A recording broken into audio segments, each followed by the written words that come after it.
ಸಚಿವರಾದ ರಾಮಲಿಂಗಾರೆಡ್ಡಿ ಅವರೇ ನಮ್ಮ ಜೊತೆ ದೂರವಾಣಿ ಸಂಪರ್ಕದಲ್ಲಿದ್ದಾರೆ. ಸರ್ ನಮಸ್ಕಾರ. ನಮಸ್ಕಾರ.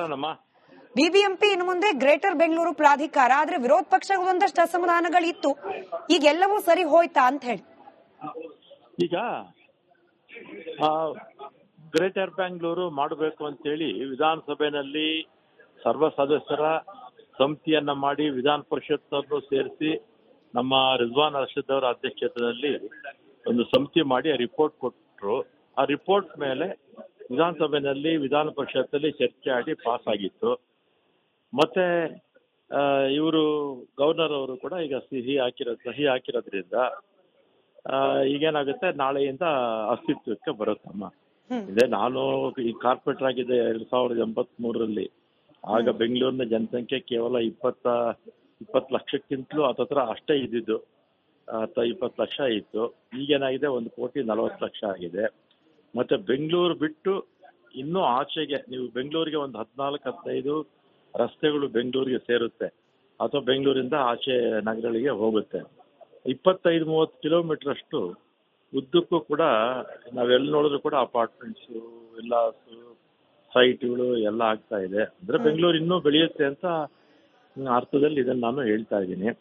ಮತ್ತೆ ಇದಕ್ಕೆ ತಕ್ಕನಾಗಿ ಅಡ್ಮಿನಿಸ್ಟ್ರೇಷನ್ ಮಾಡಬೇಕಾಗಿದ್ರೆ ಇಷ್ಟು ದೊಡ್ಡ ವಿಶಾಲವಾಗಿರ್ತಕ್ಕಂಥ ಮಹಾನಗರ ಪಾಲಿಕೆ 1,40,00,000 ಇರ್ತಕ್ಕಂಥ ಜನಸಂಖ್ಯೆಗೆ ಅಡ್ಮಿನಿಸ್ಟ್ರೇಷನ್ ದೃಷ್ಟಿಯಿಂದ ಒಂದು 2-3 ಮಾಡಿದ್ರೆ ಒಳ್ಳೇದು ಅಂತ ನನ್ನ ಅಭಿಪ್ರಾಯ. ಬಹಳ ಪ್ರಮುಖವಾಗಿ ವಿರೋಧ ಇದ್ದದ್ದು ಇದು ಮತ್ತೆ ರಾಜ್ಯ ಸರ್ಕಾರದ ಅಧೀನಕ್ಕೆ ಹೋಗ್ಬಿಡುತ್ತೆ, ಲೋಕಲ್ ಬಾಡಿಗಳ ಸ್ವತಂತ್ರ ಆಡಳಿತಕ್ಕೆ ಇದು ಒಂದ್ ರೀತಿ ಅಡ್ಡಿ ಬರುತ್ತೆ. ಲೋಕಲ್ ಬಾಡಿ ಅಧೀನಕ್ಕೆ ಬರೋವಾಗಿದ್ರೆ ಗವರ್ನರ್ ಅವರು ಯಾಕೆ ಸಹಿ ಆಗ್ತಿರ್ಲಿಲ್ಲ.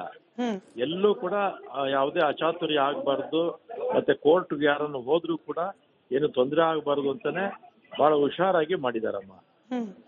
ಯಾವ ಇದು ಇಲ್ಲಾಂದ್ರೆ ಗವರ್ನರ್ ಸಹಿ ಆಗ್ತಿದ್ರ, ಗವರ್ನರ್ ಸಿಗ್ನೇಚರ್ ಆಗ್ತಾ ಇದ್ರೇನಮ್ಮ? ಇವರೆಲ್ಲ ಹೋಗಿ ವಿಪಕ್ಷದವರೆಲ್ಲ ಹೋಗಿ ಇದನ್ನ ಮಾಡಬಾರ್ದು ಅಂತ ಹೇಳಿದ್ರು.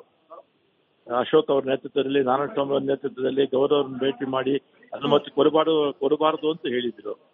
ಆತರ ಕಾನೂನು ವಿರೋಧ ನಾವು ಮಾಡಿದ್ರೆ ಗವರ್ನರ್ ಅವ್ರು ಯಾಕೆ ಅವರು ಇದು ರಿಯಲ್ ಎಸ್ಟೇಟ್ ಚಿಂತನೆಯಿಂದ ರಾಜ್ಯ ಸರ್ಕಾರ ಇಂಥ ಕ್ರಮಕ್ಕೆ ಮುಂದಾಗ್ತಿದೆ ಅನ್ನೋ ಆರೋಪ ಕೂಡ ಇತ್ತು. ಅದರಲ್ಲೂ ಪ್ರಮುಖವಾಗಿ ಡಿ.ಕೆ. ಶಿವಕುಮಾರ್ ಅವ್ರ ಮೇಲೇನೆ ನೇರವಾಗಿ ಆರೋಪ ಮಾಡ್ಲಾಗ್ತಾ ಇತ್ತು. ಏನಂತಮ್ಮ?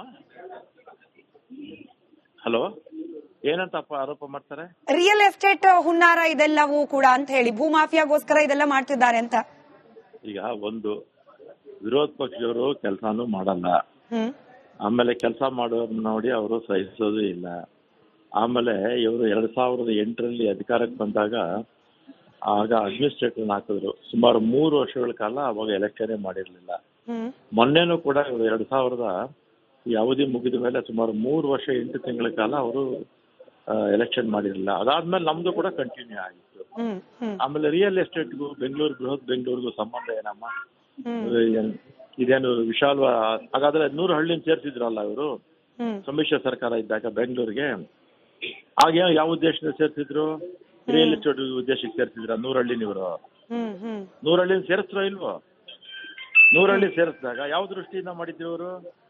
ರಿಯಲ್ ಎಸ್ಟೇಟ್ ಮಾಡಿದ್ರಂತ ವಿರೋಧ ಪಕ್ಷದವರು. ಬೆಂಗಳೂರು ಬೆಳೀತಾ ಇದೆ, ಜನರ ಹಿತದೃಷ್ಟಿಯಿಂದ ಇವತ್ತು ನಾವು ಮಾಡಿದೀವಿ.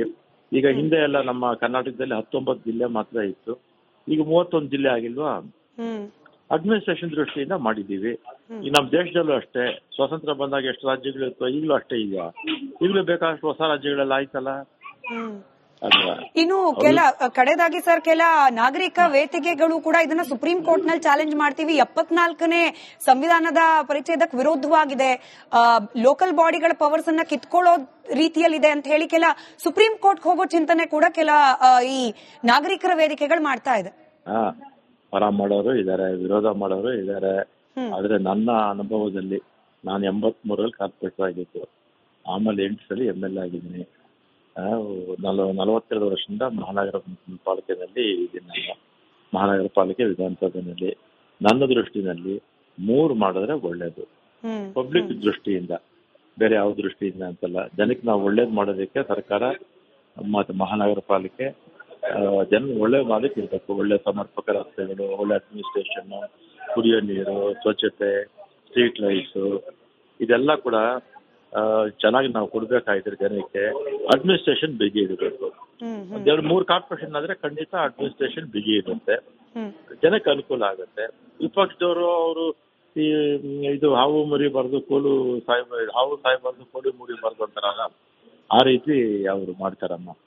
ಅವ್ರ ಜನಕ್ಕೆ ಕೆಲಸ ಮಾಡಿ ಯಾವತ್ತೂ ಕೂಡ ರೂಢಿ ಇಲ್ಲ, ಬರೀ ಪ್ರಚಾರದಲ್ಲೇ ಮುಂದಷ್ಟೇ. ಅವರು ಜನಕ್ಕೆ ಒಳ್ಳೇದಾಗೋದು ಬೇಕಾಗೂ ಇಲ್ಲ ಅವರಿಗೆ. ಹಿಂದೆ ವಿಪಕ್ಷದವರು ಅಧಿಕಾರದಲ್ಲಿದ್ದಾಗ ನೋಡಿದ್ರಲ್ಲ, ಗಾರ್ಡನ್ ಸಿಟಿನ ಗಾರ್ಬೇಜ್ ಸಿಟಿ ಅಂತ ಖ್ಯಾತಿ ತಂದಿದ್ದೆ ಇವರು. ಇವರ ಅವಧಿನಲ್ಲಿ 10 ಕಿಲೋಮೀಟರ್ ಪ್ರಾರಂಭ ಟ್ರೈನು ಮಾಡಲಿಲ್ಲ ಅವರು, ಒಂದು ಒಳ್ಳೆ ಪಾರ್ಕ್ಗಳು ಮಾಡಲಿಲ್ಲ ಅವರು, ಕುಡಿಯೋ ನೀರು ಕೊಡ್ಲಿಲ್ಲ. ನಾವು ಈ 7 CMCಗಳು ಮತ್ತೆ 100 ಹಳ್ಳಿಗೆ ನೀರು ಕೊಟ್ಟಿದ್ದು ನಾವಲ್ವಾ, ಇವ್ರಲ್ಲಿ ಕೊಟ್ರು. ಇವ್ರು ಸುಮ್ಮನೆ ಹಳ್ಳಿಗಳಿಗೆ ಸೇರಿಸ್ಬಿಟ್ಟು ಓಡೋಗ್ಬಿಟ್ರು ಇವರು. ಅದರಿಂದ ಅವ್ರು ವಿಪಕ್ಷದವ್ರು ಮಾಡ್ತಾರೆ, ಟೀಕೆ ಮಾಡ್ಬೇಕು ಅಂತ ಮಾಡ್ತಾರೆ ಅಷ್ಟೇ, ಅದಕ್ಕೆ ಮನ್ನಣೆ ಕೊಡಬೇಕಾಗಿಲ್ಲಮ್ಮ. ರೈಟ್ ಸರ್, ರೈಟ್ ಸರ್, ಧನ್ಯವಾದ ರಿಪಬ್ಲಿಕ್ ಕನ್ನಡದ ಜೊತೆ ಮಾತನಾಡಿದ್ದಕ್ಕೆ. ಸಚಿವರಾದ ರಾಮಲಿಂಗಾರೆಡ್ಡಿ ಅವರೇ ನಮ್ಮ ಜೊತೆ ದೂರವಾಣಿ ಸಂಪರ್ಕದಲ್ಲಿದ್ದಾರೆ. ಸರ್ ನಮಸ್ಕಾರ. ನಮಸ್ಕಾರ ನಮ್ಮ. ಬಿಬಿಎಂಪಿ ಇನ್ನು ಮುಂದೆ ಗ್ರೇಟರ್ ಬೆಂಗಳೂರು ಪ್ರಾಧಿಕಾರ, ಆದ್ರೆ ವಿರೋಧ ಪಕ್ಷಗಳ ಒಂದಷ್ಟು ಅಸಮಾಧಾನಗಳಿತ್ತು, ಈಗ ಎಲ್ಲವೂ ಸರಿ ಹೋಯ್ತಾ ಅಂತ ಹೇಳಿ? ಈಗ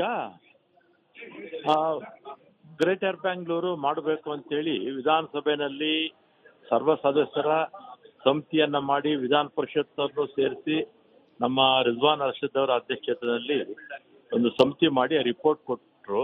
ಆ ರಿಪೋರ್ಟ್ ಮೇಲೆ ವಿಧಾನಸಭೆಯಲ್ಲಿ ವಿಧಾನ ಪರಿಷತ್ತಲ್ಲಿ ಚರ್ಚೆ ಆಗಿ ಪಾಸ್ ಆಗಿತ್ತು. ಮತ್ತೆ ಇವರು ಗವರ್ನರ್ ಅವರು ಕೂಡ ಈಗ ಸಹಿ ಹಾಕಿರೋದ್ರಿಂದ ಈಗೇನಾಗುತ್ತೆ, ನಾಳೆಯಿಂದ ಅಸ್ತಿತ್ವಕ್ಕೆ ಬರುತ್ತಮ್ಮ. ಇದೆ ನಾನು ಈ ಕಾರ್ಪೊರೇಟರ್ ಆಗಿದೆ 2083ರಲ್ಲಿ. ಆಗ ಬೆಂಗಳೂರಿನ ಜನಸಂಖ್ಯೆ ಕೇವಲ 20 ಲಕ್ಷಕ್ಕಿಂತಲೂ ಹತ್ರ ಅಷ್ಟೇ ಇದ್ದಿದ್ದು, 20 ಲಕ್ಷ ಇತ್ತು. ಈಗೇನಾಗಿದೆ 1,40,00,000 ಆಗಿದೆ. ಮತ್ತೆ ಬೆಂಗಳೂರು ಬಿಟ್ಟು ಇನ್ನೂ ಆಚೆಗೆ ನೀವು ಬೆಂಗಳೂರಿಗೆ ಒಂದು 14-15 ರಸ್ತೆಗಳು ಬೆಂಗಳೂರಿಗೆ ಸೇರುತ್ತೆ, ಅಥವಾ ಬೆಂಗಳೂರಿಂದ ಆಚೆ ನಗರಗಳಿಗೆ ಹೋಗುತ್ತೆ. 25-30 ಕಿಲೋಮೀಟರ್ ಅಷ್ಟು ಉದ್ದಕ್ಕೂ ಕೂಡ ನಾವೆಲ್ಲಿ ನೋಡಿದ್ರು ಕೂಡ ಅಪಾರ್ಟ್ಮೆಂಟ್ಸು, ವಿಲ್ಲಾಸು, ಸೈಟ್ಗಳು ಎಲ್ಲ ಆಗ್ತಾ ಇದೆ. ಅಂದ್ರೆ ಬೆಂಗಳೂರು ಇನ್ನೂ ಬೆಳೆಯುತ್ತೆ ಅಂತ ಅರ್ಥದಲ್ಲಿ ಇದನ್ನ ನಾನು ಹೇಳ್ತಾ ಇದ್ದೀನಿ. ಮತ್ತೆ ಇದಕ್ಕೆ ತಕ್ಕನಾಗಿ ಅಡ್ಮಿನಿಸ್ಟ್ರೇಷನ್ ಮಾಡಬೇಕಾಗಿದ್ರೆ ಇಷ್ಟು ದೊಡ್ಡ ವಿಶಾಲವಾಗಿರ್ತಕ್ಕಂಥ ಮಹಾನಗರ ಪಾಲಿಕೆ 1,40,00,000 ಇರ್ತಕ್ಕಂಥ ಜನಸಂಖ್ಯೆಗೆ ಅಡ್ಮಿನಿಸ್ಟ್ರೇಷನ್ ದೃಷ್ಟಿಯಿಂದ ಒಂದು 2-3 ಮಾಡಿದ್ರೆ ಒಳ್ಳೇದು ಅಂತ ನನ್ನ ಅಭಿಪ್ರಾಯ. ಬಹಳ ಪ್ರಮುಖವಾಗಿ ವಿರೋಧ ಇದ್ದದ್ದು ಇದು ಮತ್ತೆ ರಾಜ್ಯ ಸರ್ಕಾರದ ಅಧೀನಕ್ಕೆ ಹೋಗ್ಬಿಡುತ್ತೆ, ಲೋಕಲ್ ಬಾಡಿಗಳ ಸ್ವತಂತ್ರ ಆಡಳಿತಕ್ಕೆ ಇದು ಒಂದ್ ರೀತಿ ಅಡ್ಡಿ ಬರುತ್ತೆ. ಲೋಕಲ್ ಬಾಡಿ ಅಧೀನಕ್ಕೆ ಬರೋವಾಗಿದ್ರೆ ಗವರ್ನರ್ ಅವರು ಯಾಕೆ ಸಹಿ ಆಗ್ತಿದ್ರು? ಸಹಿ ಆಗ್ತಿರ್ಲಿಲ್ಲ. ಎಲ್ಲೂ ಕೂಡ ಯಾವುದೇ ಅಚಾತುರ್ಯ ಆಗ್ಬಾರ್ದು, ಮತ್ತೆ ಕೋರ್ಟ್ಗೆ ಯಾರನ್ನು ಹೋದ್ರೂ ಕೂಡ ಏನು ತೊಂದರೆ ಆಗ್ಬಾರ್ದು ಅಂತಾನೆ ಬಹಳ ಹುಷಾರಾಗಿ ಮಾಡಿದಾರಮ್ಮ. ಯಾವ ಇದು ಇಲ್ಲಾಂದ್ರೆ ಗವರ್ನರ್ ಸಹಿ ಆಗ್ತಿದ್ರ